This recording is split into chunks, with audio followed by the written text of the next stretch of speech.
Hello students, कैसे हैं आप सब लोग। आज हम क्लास 12 बिजनेस स्टडीज का चैप्टर नंबर 3 जिसका नाम है बिजनेस एनवायरनमेंट का वन शॉट पढ़ने वाले हैं। और ये डिटेल वन शॉट है, यानी बोर्ड एग्जामिनेशन 2025 में जो भी कुछ पूछा जा सकता है वो सब का सब इन डेप्थ में यहाँ पे हम लोग डिस्कस करेंगे, सिंपल इजी लैंग्वेज में। टेलीग्राम पे इसकी नोट्स में दे दूंगा, लिंक आपको डिस्क्रिप्शन बॉक्स में मिल जाएगा। तो स्टार्ट करते हैं business environment chapter number 3 class 12 business studies का वन शॉट। सबसे पहले समझते हैं हमारा जो सिलेबस है ना वो क्या कहता है, क्या क्या हमें पढ़ना है।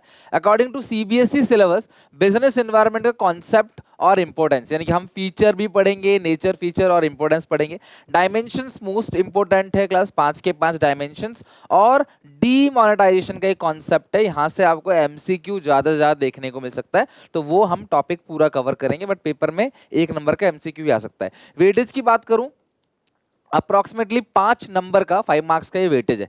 तो नेक्स्ट 45 मिनट्स के अंदर आप अगर ढंग से यहाँ वीडियो को देखोगे, घर पे इसे 1 दिन का टाइम दे के अच्छे से लर्न कर लोगे और एक बार लिख भी लोगे इन नोट्स को, अपने खुद की नोट्स भी बना सकते हो इनमें से देख देख के हेल्प लेके, और आपका क्लास 1 दिन के अंदर 5 नंबर ये पक्के हो जाएंगे। और मैं इंश्योर करूंगा ऐसी डेली बेसिस पे आप अगले 10 से 12 दिन के अंदर आपका बिजनेस स्टडीज का पूरा सिलेबस अच्छे से 0 to 10 खत्म करा दूं। तो स्टार्ट करते हैं चैप्टर नंबर 3 बिजनेस एनवायरनमेंट। सबसे पहले समझना चाहिए हमें कि बिजनेस एनवायरनमेंट कहते किसको है। सीधी सीधी बात है, जहां पर आपका बिजनेस है उसके आसपास का जो भी सराउंडिंग है, जो भी एनवायरनमेंट है, जो आपके बिजनेस पे असर डालेगा, उसी एनवायरनमेंट को बोलते हैं बिजनेस एनवायरनमेंट। अगर मैं नोएडा में बिजनेस कर रहा हूं तो नोएडा का पूरा एरिया थोड़ा बिजनेस बढ़ेगा तो क्लास पूरा का पूरा गौतम बुद्ध नगर, और बिजनेस बढ़ेगा तो पूरा का पूरा उत्तर प्रदेश, और बिजनेस बढ़ेगा तो अलग अलग स्टेट्स, फिर क्लास पूरी कंट्री, फिर अलग अलग कंट्री। इस तरीके से बिजनेस बढ़ता चला जाएगा। जितना बड़ा आपका व्यापार होगा उतना ही बड़ा आपके बिजनेस का एनवायरनमेंट होगा। कुल मिला के जहां पे आपका बिजनेस है उसका जो सराउंडिंग है, उसका जो एरिया है, उसके बारे में आपको पता होना चाहिए। आसपास में कैसे लोग रहते हैं, उनकी इनकम कितनी है, उनकी चॉइस क्या है, उनका टेस्ट प्रेफरेंस क्या है, सरकार के नियम कानून यहाँ पे क्या है, कस्टम्स क्या है, ट्रेडिशंस क्या है, ये सब कुछ आपको पता होना चाहिए जहां पे आप बिजनेस कर रहे हो उस एरिया का। तो इसीलिए उस एरिया की पूरी नॉलेज आपको होनी चाहिए। कंप्लीट स्कैनिंग आपको अपने बिजनेस एनवायरनमेंट की करनी चाहिए, राइट। सॉरी। तो बिजनेस एनवायरनमेंट है क्या? रेफर्स टू फैक्टर, फोर्सेस और individual and institutions which are outside the control of the business enterprise but these may affect its performance. देखो, हमारा एनवायरनमेंट ना हमारे कंट्रोल में नहीं है। हमारे कंट्री का टैक्स सिस्टम, हमारे जो रूल्स रेगुलेशन है सरकार के, या जो लोगों के टेस्ट प्रेफरेंस है, वो हमारा एनवायरनमेंट नहीं है। तो बिजनेस एनवायरनमेंट जो है ना वो हमेशा क्या है, बाहर का जो एरिया, हमारे बिजनेस का इंटरनल नहीं, एक्सटर्नल एरिया जो है जिसपे हमारा कंट्रोल नहीं है, लेकिन वो हमारे बिजनेस पे इंपैक्ट जरूर डालेंगे। कई बार वो हमारी सेल्स को बढ़ाएंगे और कई बार वो हमारी सेल्स को कम करेंगे। तो इसी को बोलते हैं business environment. In simple word, the business environment is the surrounding in which businesses exist. वो एरिया, वो सराउंडिंग जहां पे बिजनेस एग्जिस्ट करता है उसको बोलते हैं business environment, right. Next, environment scanning. मैंने कहा था ना क्लास, आपका जो बिजनेस है उसके आसपास का जो एनवायरनमेंट है ना उसको स्कैन करना है। जब भी मोबाइल फोन में, कंप्यूटर में आप स्कैन करते हो ना तो उससे वायरस का पता चल जाता है। वायरस जो हमारे बिजनेस को खोखला कर रहे हैं, नुकसान कर रहे हैं, जो हमारे बिजनेस को रोक रहे हैं बढ़ने से। तो अगर आप अपने एनवायरनमेंट, सराउंडिंग को स्कैन कर रहे हो, इसका मतलब अपने सराउंडिंग की कंप्लीट नॉलेज आप ले रहे हो। कॉम्पिटिटर्स कौन कौन है, कौन प्राइस, किसका प्रोडक्ट का क्या प्राइस बिक रहा है, कस्टमर कहाँ पसंद कर रहे हैं, उनका टेस्ट प्रेफरेंस क्या है, कस्टम क्या है, ट्रेडिशन क्या है, रूल्स रेगुलेशन क्या है, लॉ क्या कहता है, ये सब कुछ आपको पता होना चाहिए। इन्हीं को पता करना ही क्या कहलाता है class, environment scanning. Environment scanning refers to complete awareness and understanding of the business environment. तो एनवायरनमेंट स्कैनिंग क्या है? कंप्लीट अवेयरनेस रखना, अपने बिजनेस की कंप्लीट अंडरस्टैंडिंग रखना। Environment scanning is conducted to find out the influence of different factor.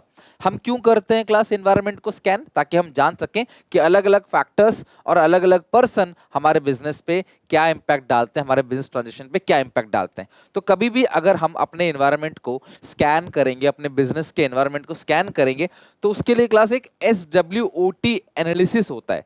SWOT analysis class 12 business studies में marketing chapter के अंदर ही पढ़ोगे।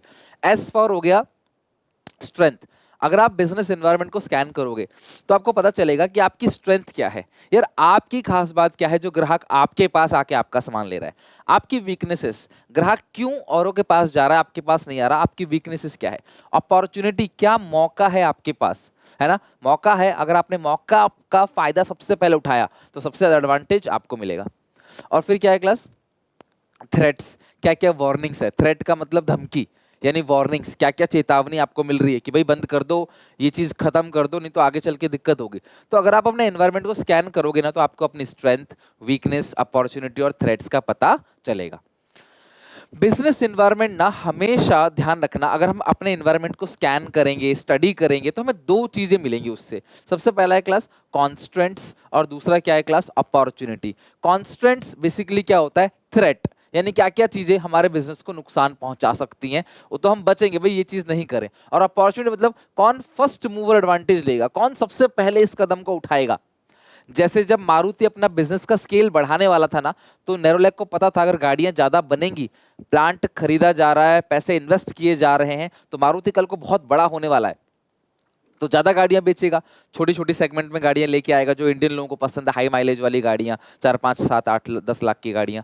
तो लोगों ने क्या किया, मारुति पे ट्रस्ट दिखाया, तो नेरोलैक ने मारुति को मौका दिया कि मतलब एक तरीके से नेरोलैक ने भी अपना पूरा का पूरा, जो पेंट कंपनी है उसने भी अपना पूरा का पूरा व्यापार बढ़ाया और मारुति से अप्रोच किया कि आप हमें मौका दो, हम आपकी गाड़ियां जो है वो पेंट करेंगे। तो क्लास कॉन्ट्रैक्ट फिर नेरोलैक को मिल गया। यानी आपने मौके का सबसे ज्यादा एक्टिव रहे और मौके का सबसे पहला फायदा, सबसे ज्यादा फायदा आपने उठा लिया, इसको बोलते हैं अपॉर्चुनिटी।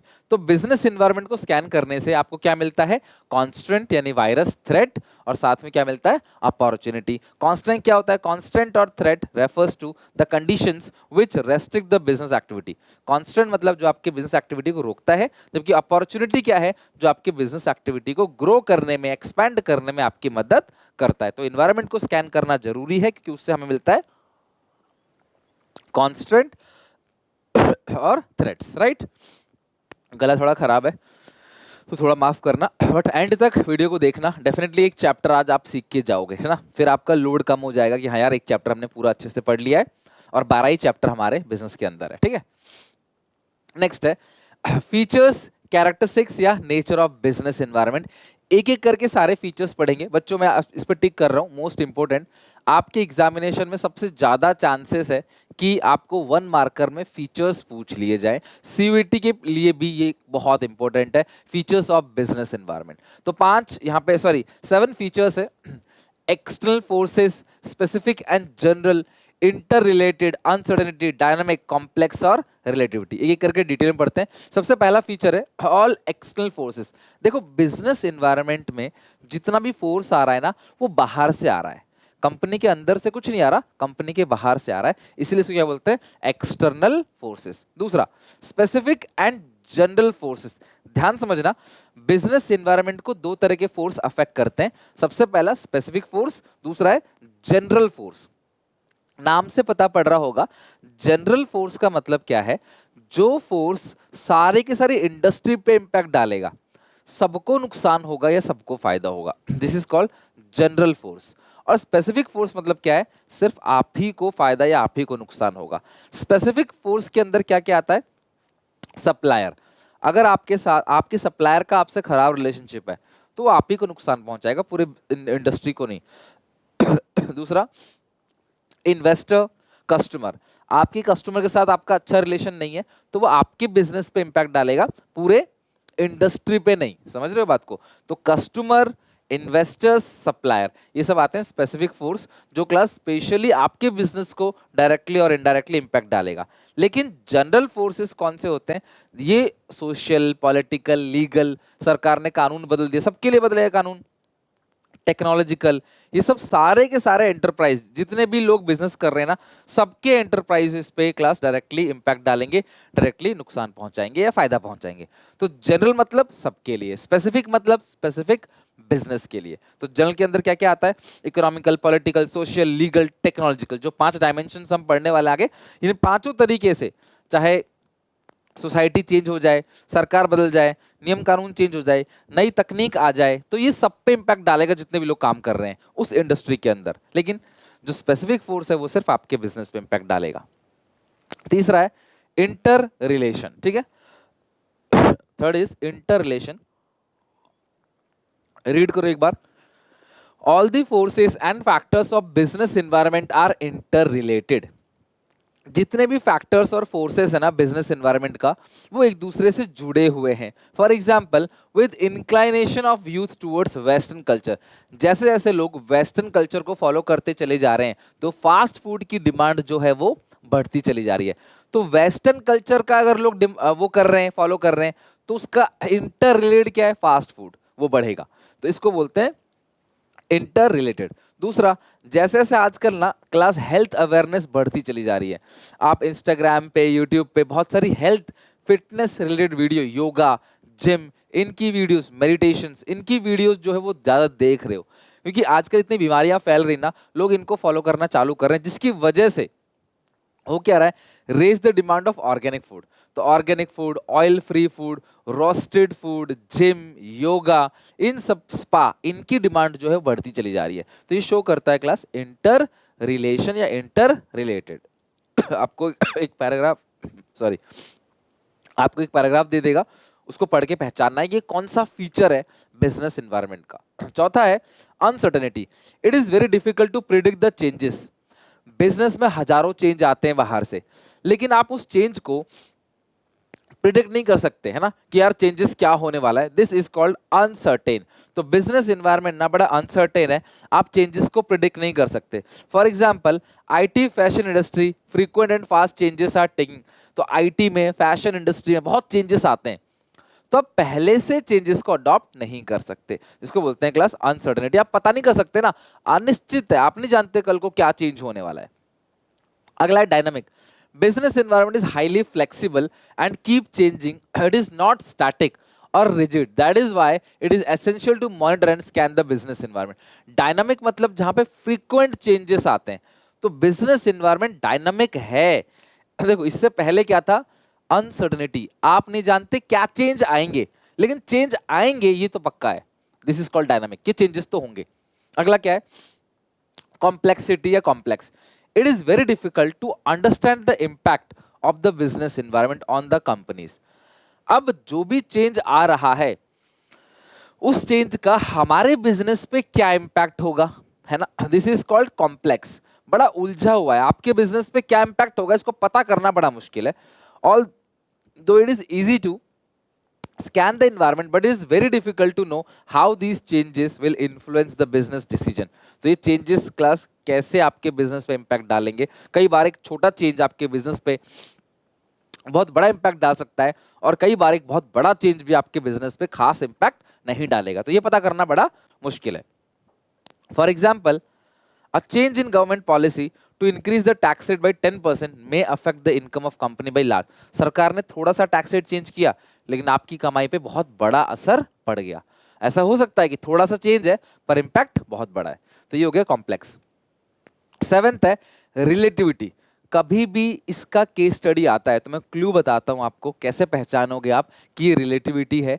जब भी कंट्री टू कंट्री की बात हो, स्टेट टू स्टेट की बात हो, एरिया टू एरिया की बात हो, तो आप समझ जाना ये रिलेटिविटी की बात कर रहा है। Business environment differs from country to country, region to region, as political condition, culture are different in different country. India में जो फैशन है वो अलग है, यूएस में फैशन अलग है। साड़ी का फैशन इंडिया में अलग है, यूएस में अलग है। गैजेट का फैशन यूरोप में अलग है, इंडिया में अलग है। For example, there may be more demand for sari in India as compare to USA और UK. Same condition in environment may have different effect on different enterprise. For example, when consumer organization found pesticide in cold drink, it come as constant for cold drink industry, but it was opportunity for juice industry. तो इससे क्या है, एक का फायदा एक का नुकसान भी है। अगर कोल्ड ड्रिंक को आप बैन करोगे तो जूस जो है वो बढ़ेगा, पानी जो है उसकी डिमांड क्या है, बढ़ेगी। वैसे जूस से कंपेयर करेंगे इसको, तो एक का नुकसान दूसरे का फायदा, एक का थ्रेट दूसरे का अपॉर्चुनिटी। ये एग्जांपल, और country to country, state to state वो चेंज होता है। ये एग्जांपल जो आपको मिलेगा, समझ जाना क्लास, वो रिलेटिविटी है। तो ये 7 के 7 पॉइंट बहुत इंपॉर्टेंट है, बिल्कुल भी इसको स्किप नहीं करना। इससे क्वेश्चन 100% आपको इनडायरेक्ट क्वेश्चन देखने को मिलेगा। नेक्स्ट है importance of business environment. Importance का मतलब क्या होता है class? Basically benefit. Business environment के बेनिफिट क्या है? देखो, अगर एक रैशनल बिजनेसमैन हूं मैं, अगर मैं अपने एनवायरनमेंट की नॉलेज रखता हूं, अपने एनवायरनमेंट को स्कैन करता हूं, टाइम टू टाइम देखता हूं कि सरकार क्या रूल्स रेगुलेशन चेंज कर रही है, कस्टमर का फैशन ट्रेडिशन क्या है, ये सारी चीजें पे अगर मैं नजर रखता हूं, स्कैन करता हूं उसको, तो मुझे फायदा क्या क्या होने वाला है? ये सारे फायदे हैं। Enable the firm to identify opportunity and getting first mover advantage. Help the firm to identify threat and get early warning signal. Helpful in tapping and assembling resources. Helps to adjust with rapid changes. Helps in planning and policy making. Improvement in performance. 6 के 6 point आओ detail में पढ़ते हैं। देखो, सबसे पहला, अगर आप एनवायरनमेंट को स्कैन करोगे तो आपको वो इस लायक बना देगा। It enables the firm to identify opportunity. आप पता कर लोगे यार कल को क्या क्या अपॉर्चुनिटीज मेरे पास हैं, and getting first mover advantage, और उसका सबसे पहले फायदा उठाओगे। सबसे पहले ब्लिंकिट को पता चला कि भाई लोगों को घर बैठे बैठे 10 मिनट के अंदर डिलीवरी चाहिए, तो ब्लिंकिट ने क्लास 10 मिनट के अंदर डिलीवरी करना चालू कर दिया, फिर बहुत बड़ा बन गया आगे चल के। इसी तरीके से जो मार्केट को सबसे पहले पहचान लेगा, ओला को पता था कि भाई कि ओला उबर या फिर जिस भी कंट्री में कोई चीज नई इन्वेंट हुई, पता था कि यार लोगों की ये प्रॉब्लम है, सबसे पहले हम कूदेंगे इस मार्केट में, तो सबसे ज्यादा फायदा उनको होगा। चिट चैटिंग जो आप करते हो क्लास, व्हाट्सएप को सबसे पहले पता था लोग भाई यही चीज करेंगे, आजकल बात कम मैसेजेस ज्यादा करेंगे, फोटोज वगैरह ज्यादा शेयर करेंगे, तो उन्होंने व्हाट्सएप फेसबुक बना दिया और सबसे मतलब पहला मूव किया तो ज्यादा एडवांटेज ले गए। सेकंड इज, अगर आप एनवायरनमेंट को स्कैन करोगे तो हेल्प करेगा आपको पता करने में कि क्या क्या थ्रेट्स हैं, और अर्ली वार्निंग सिग्नल दे देगा आपको। अगर आप एनवायरनमेंट में नजर रख रहे हो ना, तो आप समझ जाओगे यार कल को ये नुकसान हो सकता है, तो पहले से आप सतर्क रहो। सोचो किसी को पता हो पहले से कि भैया नोटबंदी कभी भी हो सकती है, तो वो पहले से एडवांटेज ले लेगा इस चीज का। This is called helps the firm to identify the threats and getting early warning signal. The businessmen who are able to scan and understood the business environment on time get a warning signal to deal with the constant. Time मिल जाएगा आपको कि हाँ यार, अचानक से झटका नहीं लगेगा, आपको टाइम मिल जाएगा, हाँ यार क्या ये जो नेगेटिव इंपैक्ट है उसको कैसे दूर करेंगे। Timely scanning of business environment and the qualitative information which business get is taken as a warning signal and changes are made by the company accordingly. तो टाइमली कंपनी चेंजेस को कर सकती है। तीसरा, helpful in tapping and assembling resources. Business environment को अगर आप scan करते हो ना, तो आप समझ जाओगे कल को अपॉर्चुनिटी क्या क्या है, थ्रेट्स क्या क्या है, और अपॉर्चुनिटी के लिए आप एसेट्स को टैपिंग करना और रिसोर्सेस को असेंबलिंग करना शुरू कर दोगे। आप अपने रिसोर्सेस को बढ़ाना शुरू कर दोगे, ताकि आपको मान लो कोई नया एग्जाम सरकार ने ला दिया, तो कोचिंग वाले क्या करेंगे, अपनी कोचिंग का स्केल बढ़ाएंगे, उसका प्रचार करना चालू करेंगे, ताकि सबसे पहले हमारे पास आ जाएं स्टूडेंट्स, राइट। उसी तरीके से business app supply the goods to market according to the demand in market. To supply output they need input, they need raw material, they select resources according to the availability in the environment and demand of output। तो कितनी demand हो रही है सामान की, जैसे दिवाली के time पे क्या होगा, सबको पता है आगे इतनी डिमांड होने वाली है, तो दिवाली के टाइम पे देखना आप लोग क्या करते हैं, अपने बिजनेसेस को बड़ा कर देते हैं, दुकानों का स्केल बढ़ा देते हैं, ज्यादा माल रख लेते हैं, दुकान के आसपास के एरिया भी कवर करके सामान बेचने लग जाते हैं। तो यानी कि अगर आप स्कैन करोगे तो आप किसी को पता ही नहीं चल रहा कि यार इस कंट्री में दिवाली कब मनाई जाती है, तो अपने बिजनेस को कैसे बढ़ाएगा, वो गिफ्ट देना, ऑफर चालू करना, बहुत सारे सेल्स के डिफरेंट टाइप ऑफ डिस्काउंट्स देना, वो कर ही नहीं पाएगा। अगला है helps to adjust and adapt with rapid changes। अगर आप environment को स्कैन करते हो तो कोई भी चेंजेस अगर environment के अंदर आ रहा है, मार्केट के अंदर आ रहा है, रैपिडली आप क्या कर सकते हो, उन चेंजेस को अडॉप्ट कर सकते हो। तो आजकल जो मार्केट में ना चेंजेस बहुत तेजी से हो रहे हैं और जिसका इंपैक्ट बिजनेस पे बहुत पड़ता है, so it is essential to understand these changes as early as possible. जल्दी से चेंजेस को समझ जाओ। Business environment scanning help the company to scan and understand these changes with environment scanning. Businessman make changes in their internal environment also to match the external environment. Company के अंदर का जो माहौल है ना, उसको बाहर से कंपनी लोग क्या करते हैं, मैच करते हैं, और ये तब कर पाओगे जब आप एनवायरनमेंट को स्कैन करोगे। तो ये किसके अंदर आ गया, help to adjust and adopt with rapid, जो भी चेंज हो रहा है उसको अडॉप्ट करना। बिजनेस एनवायरनमेंट को स्कैन करने से एक फायदा और होता है, आप पॉलिसी बना सकते हो, रूल्स रेगुलेशन, कैसे आपका बिजनेस चलेगा, उसके लिए पॉलिसी फॉर्मेशन का काम भी आप कर सकते हो। और इन सब कुछ करने से, ये सारा काम करने से आपका जो परफॉर्मेंस है वो इंप्रूव होगा। पॉलिसी बनाने का मौका मिलेगा, रैपिड चेंजेस आप कर सकते हो, एक्सटर्नल एनवायरनमेंट के अकॉर्डिंग इंटरनल में मैच कर लोगे। कोई थ्रेट अगर है उसके लिए पहले से आपको वार्निंग सिग्नल मिल जाएगा। आप पता करोगे तो आपको पता चलेगा यार मैं ये करूंगा तो ये कोई नहीं कर पाया, मैं करूंगा सबसे ज्यादा फायदा मुझे होगा। फर्स्ट मूव एडवांटेज आप ले पाओगे। तो ये सब करने से क्या होगा, ऑब्वियसली ये सब करने से आपका जो परफॉर्मेंस है वो बढ़ेगा। नेक्स्ट है 5 डायमेंशंस। यहां से भी एक सेपरेट क्वेश्चन पूछा सकता है। तो अभी तक हमने लगभग हाफ चैप्टर खत्म कर दिया है। नेक्स्ट हाफ पोर्शन के अंदर इन 5 में से आपको केस स्टडी दे देगा और आपको पहचानना होगा ये कौन से डायमेंशन की बात कर रहा है। 5 डायमेंशन में सबसे पहला economic environment, technological environment, political environment, social environment और लीगल इन्वायरमेंट। तो 5 डायमेंशन है बिजनेस इन्वायरमेंट के, और एक एक करके क्लास सारे के सारे डायमेंशन को पढ़ते हैं। सबसे पहला इकोनॉमिकल इन्वायरमेंट। कैसे पहचानोगे कि ये इकोनॉमिकल इन्वायरमेंट है, एक बार चेक करो, रीड करो सब। Economical environment refers to all the forces and factors which are directly influence the economy of your country. जो आपकी कंट्री की इकोनॉमी है, जीडीपी है, नेशनल इनकम है, वो जब आ जाए, बैंक रेट की बात आ जाए, आरबीआई का जो बैंक रेट सेट करती है उनके बारे में कोई बात हो, मॉनेटरी पॉलिसी, फिस्कल पॉलिसी की बात हो, तो वो किसके अंदर आएगा, इकोनॉमिकल इन्वायरमेंट के अंदर। A businessman must scan the economic environment and take timely actions to deal with these environment because it has direct impact on the business. It includes, ये काम की बातें हैं, GDP, per capita GDP, inflation rate country का, deflation rate, bank rate, repo rate, GST, demonetisation, banking sector के जो reforms हुए थे 1991 में, fiscal policy, money supply, balance of trade, export import, balance of payment, international debt and their interest. तो ये सारी चीजें किस डायमेंशन के अंदर कवर होंगी, इकोनॉमिकल इन्वायरमेंट के अंदर, राइट। नेक्स्ट है सोशल इन्वायरमेंट। सोशल इन्वायरमेंट के अंदर क्या आता है, social environment consist of the customs and tradition. Social मतलब कस्टम और tradition of the society in which business is existing. आपका बिजनेस जहां पे है, क्रिसमस के टाइम पे चॉकलेट्स, बलून और ये डेकोरेटिव आइटम्स है ना, गिफ्ट, वो ज्यादा बिकते हैं। दिवाली टाइम पे दिया हो गए, क्रैकर्स हो गए, ठीक है, ग्रीन क्रैकर्स, दिया, और ये जो बनाया जाता है रंगोली टाइप्स के कलर, डेकोरेटिव आइटम्स, मिठाइयाँ ज्यादा बिकती हैं। तो भैया आपको पता होना चाहिए जहां पे भी आपका बिजनेस है। अब इंडिया में है तो दिवाली के टाइम बेच रहे हो, अब अगर अमेरिका में हो तो वहां पे उसके फेस्टिवल के टाइम पे वो चीजें बेचोगे।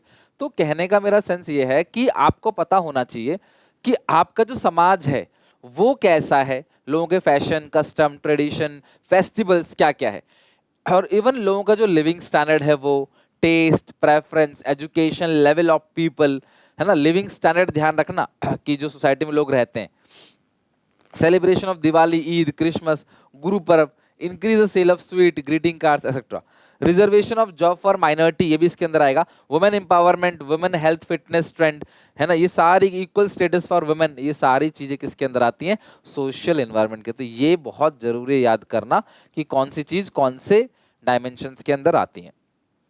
इसमें गर्ल एजुकेशन भी है, क्वालिटी ऑफ लाइफ जो चेंज हो रही लोगों की वो भी है, birth rate, death rate, population, education, literacy rate, lifestyle लोगों की, tradition, custom, habit of people, innovation, lifestyle, ये सारी की सारी चीजें किसके अंदर आती हैं क्लास। अच्छा, ये जो लाइफस्टाइल है ना, हैबिट ऑफ पीपल, ये ना लाइफस्टाइल तो आ गया इसके अंदर, इनोवेशंस को कट कर लो एक बार। एक्चुअली यहाँ पे पता नहीं किस सेंस में लिखा है, जो इनोवेशंस है ना वो टेक्नोलॉजिकल के अंदर आएगा, है ना, जो इनोवेशंस है वो टेक्नोलॉजिकल के अंदर आएगा, ठीक है, जो नए नए इन्वेंशंस हो रहे हैं, इनोवेशंस हो रहे हैं, वो टेक्नोलॉजी के अंदर आएगा। इसके अंदर जो बेसिकली है ना, custom, tradition, festival, women empowerment, lifestyle of people, वो सारी चीजें इसके अंदर आती हैं। अगला है class political. Political environment, these all are the factors related to government affair such as type of government in power. Political environment का मतलब है कि कौन सी सरकार अभी सत्ता में है, कौन सी सरकार अभी पावर में है। ये आपको पता होना चाहिए कि सरकार का रवैया क्या है, योगी आदित्यनाथ जी का जो रवैया है वो किस टाइप का है। तो अगर आप यूपी में बिजनेस कर रहे हो तो ये आपको जरूर पता होना चाहिए। एटीट्यूड ऑफ गवर्नमेंट क्या है towards different group. The political environment has immediate and great impact on the business transactions, so businessman must scan the environment very carefully। Example के तौर पे 1997 में जब जनता पार्टी सरकार में आई तो उन्होंने बोला कि भाई जो भी फॉरेन कंपनी है वो अपने देश वापस चले जाओ, जिसकी वजह से कोका कोला को ग्लास देश छोड़ के जाना पड़ा। तो देखो सरकार बदली, और सरकार बदलते ही क्या हो गया, इलेक्शन हुआ, सरकार बदली, नियम कानून बदल गए, आपके बिजनेस को बोल दिया भाई जाओ आप देश छोड़ के, नुकसान हो गया। समझ रहे हो? तो ये हो गया आपका पॉलिटिकल एनवायरनमेंट। ठीक है, ये 1977 आई थिंक, एक बार चेक कर लेना, ये कुछ मिस्टेक हो गई है टाइपिंग, 1977 होगा मेरे हिसाब से, एक बार आप देख लेना, करेक्ट कर लेना। जो स्वच्छ भारत अभियान बीजेपी की सरकार ने स्टार्ट किया था। ठीक है, स्किल इंडिया मूवमेंट बीजेपी की सरकार ने चालू किया। Political stability encourage the business enterprise to invest in long term. Constitution of country इसके अंदर आ गया, पॉलिटिकल के अंदर। Government intervention in business. Foreign policy बहुत इंपॉर्टेंट है, फॉरेन रिलेशन, फॉरेन पॉलिसी बहुत इंपॉर्टेंट है।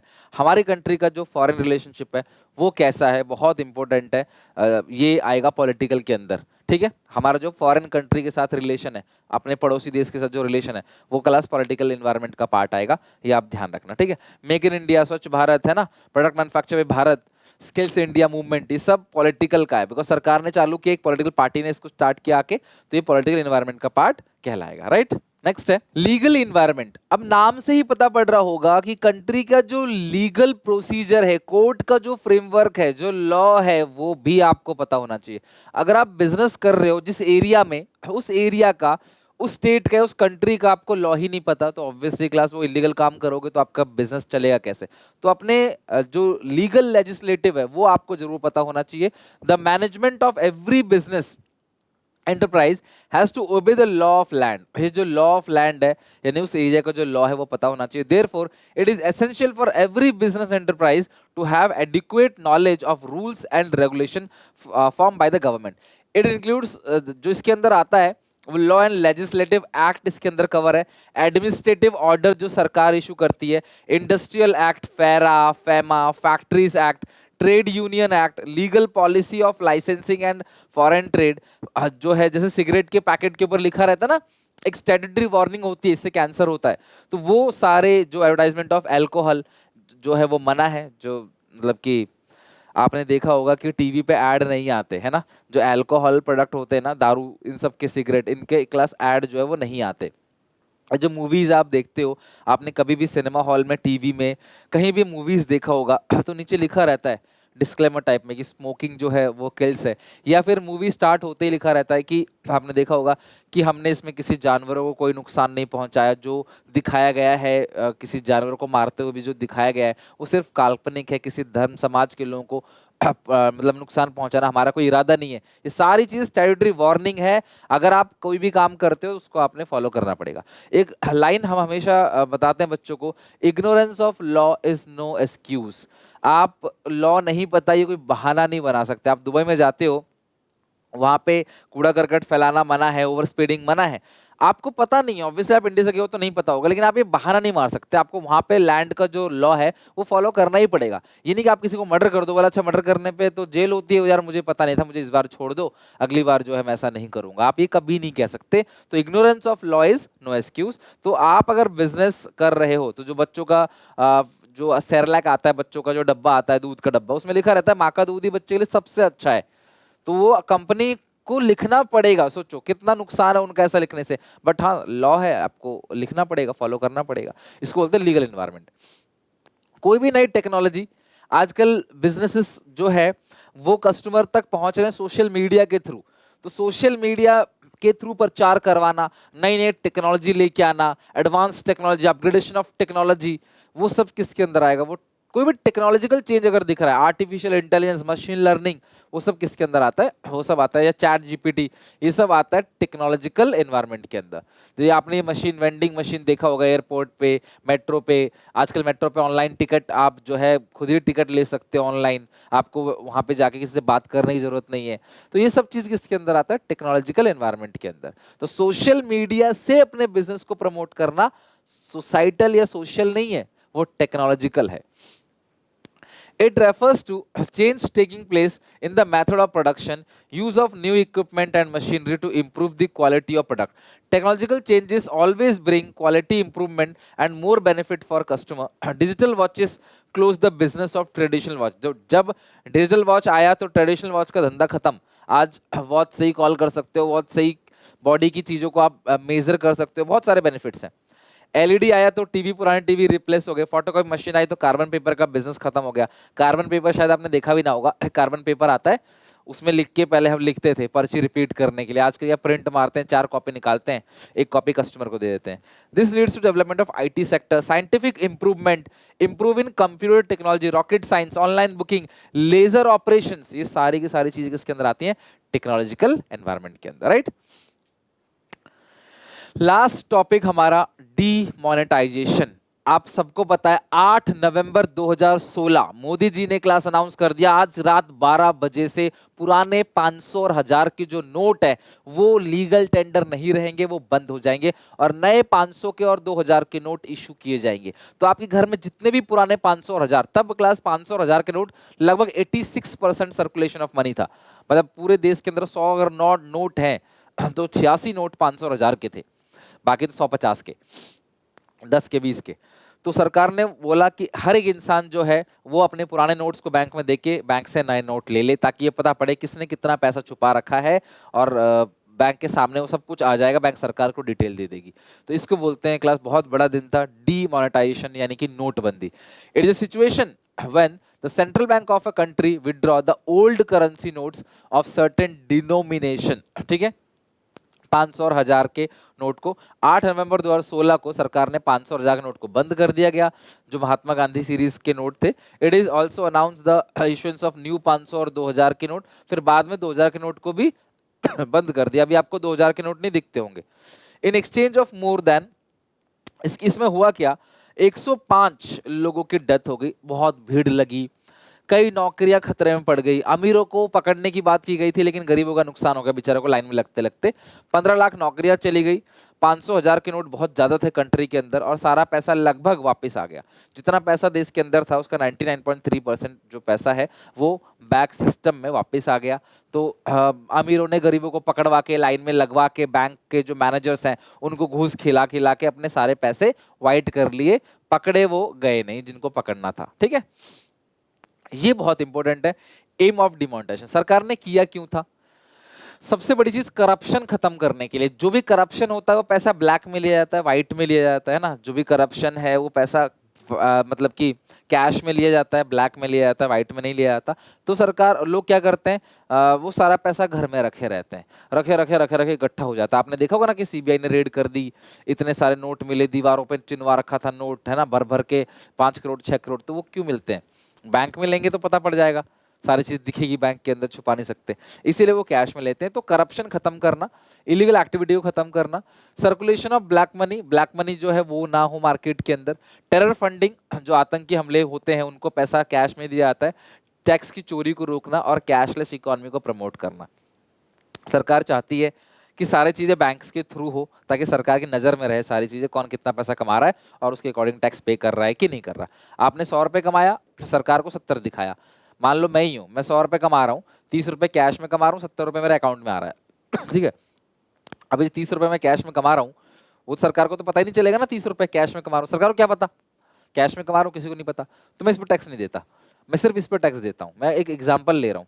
तो ये जो 30 रुपए मेरे पास इकट्ठा हो गया, वो हो गया ब्लैक मनी. क्या हो गया क्लास? Black money. कल को मैं घर खरीदता हूँ जो 80 रुपए का है, तो सरकार बोलेगी तुमने कैसे खरीद लिया घर, तुम्हारे पास 70 रुपए ही है, तो मैं 10 रुपए कैश दे खरीदूंगा तो पकड़ा जा सकता हूँ. तो ये ब्लैक मनी किसको कहते हैं? अनअकाउंटेड इनकम, जो सरकार की नजरों में काउंट नहीं हुआ, उसको बोलते हैं ब्लैक मनी. उसे खत्म करने के लिए सरकार डिमोनेटाइजेशन लेके आई थी. ये सारे के सारे मेन पर्पज है. कैशलेस इकोनॉमी, ध्यान रखना, सबके सरकार ने बैंक खाते भी खुलवाए ताकि बाद में दिक्कत, वो पूरी प्रोसेस था सरकार का, बैंक खाते खुलवाओ फिर डिमोनेटाइजेशन करो. तो कैशलेस इकोनॉमी को प्रमोट करने के लिए सरकार ने डिमोनेटाइजेशन किया. तो 5 पॉइंट ध्यान रखना. अगर 3-4 नंबर में सवाल पूछा जाता है, जो बहुत कम चांस है, तो एम ऑफ डिमोनेटाइजेशन ही पूछेगा. Demonetisation has been done in various country. ऐसा नहीं है कि सिर्फ इंडिया में हुआ, Nigeria, Zimbabwe, Myanmar, Australia, even India के अंदर ही 1946 और 1978 में भी डिमोनेटाइजेशन हुआ था। लेकिन तब जो डिमोनेटाइजेशन हुए थे ना वो बड़े नोट के हुए थे। पहले सरकारी सरकारी काम के लिए 10,000 के नोट मिलते थे, सरकारी काम के लिए, नॉट फॉर जनरल पब्लिक। तो पहले उन नोटों का डिमोनेटाइजेशन हुआ था जो सरकारी काम के लिए इस्तेमाल किए जाते हैं सिर्फ, तो आम जनता को कोई फर्क नहीं पड़ा। लेकिन 2016 में जो डिमोनेटाइजेशन हुआ उससे आम जनता को फर्क पड़ा, क्योंकि वो आम जनता के पैसे थे, वो पैसे आम जनता यूज कर रहा था, उसको आपने एकदम बंद कर दिया। किसी की शादी थी, किसी को पेमेंट करनी थी, बहुत ही बुरा हाल हो गया था डिमोनेटाइजेशन, लोगों के पेमेंट्स रुक गए, कई लोग मर गए लाइन में लग लग के, टेंशन से, प्रेशर से। तो डिमोनेटाइजेशन पहले भी हुआ था बट उतना इम्पैक्ट नहीं हुआ, क्योंकि वो सरकारी नोट्स थे, सरकार के काम में जो नोट्स आने यूज होते थे उनकी डिमोनेटाइजेशन हुआ था। आम जनता के काम में जो नोट आते हैं ना उनकी डिमोनेटाइजेशन नहीं हुआ। मान लो आज सबसे ज्यादा यूज हो रहा है 500 का नोट, 500 का नोट सरकार बंद कर दे तो आप कैसे करोगे? आप कोई डील ही नहीं कर पाओगे। 100 के कितने नोट होंगे आपके पास? 50 के 200 कितने नोट होंगे आपके पास? आरबीआई ने बाद में 2000 के जो नोट्स हैं उसको भी 30 सितंबर 2023 को सरकार ने बोला यहाँ तक आप इसको भी वापस करा दो। आज ये 2000 के नोट भी नहीं चलते, सरकार लोगों ने फिर इसकी कॉपी बनाना, इसकी नकली नोट बनाना, इसको इकट्ठा करना चालू कर दिया। आज 1000 रुपए इकट्ठा करोगे 2 नोट चाहिए, उस टाइम पे 2000 इकट्ठा करने के लिए सिर्फ 1 नोट चाहिए था, तो लोग फिर से इकट्ठा करने लगे घर में ब्लैक मनी। सरकार ने इसको भी बंद कर दिया। तो आज सबसे हाई डिनोमिनेशन जो नोट है वो 500 का है। तो डिमोनेटाइजेशन के लिए इतनी नॉलेज बहुत है। अगली क्लास में हम लोग नया चैप्टर पढ़ेंगे, बट यहाँ पे चैप्टर खत्म हो गया। तो आपकी ड्यूटी, आपकी रिस्पॉन्सिबिलिटी है अगली क्लास आने से पहले किसी भी तरीके से इस चैप्टर को बहुत अच्छे से आप पढ़ के रखना, ठीक है? मिलते हैं नेक्स्ट वीडियो में। Till then take care, bye bye.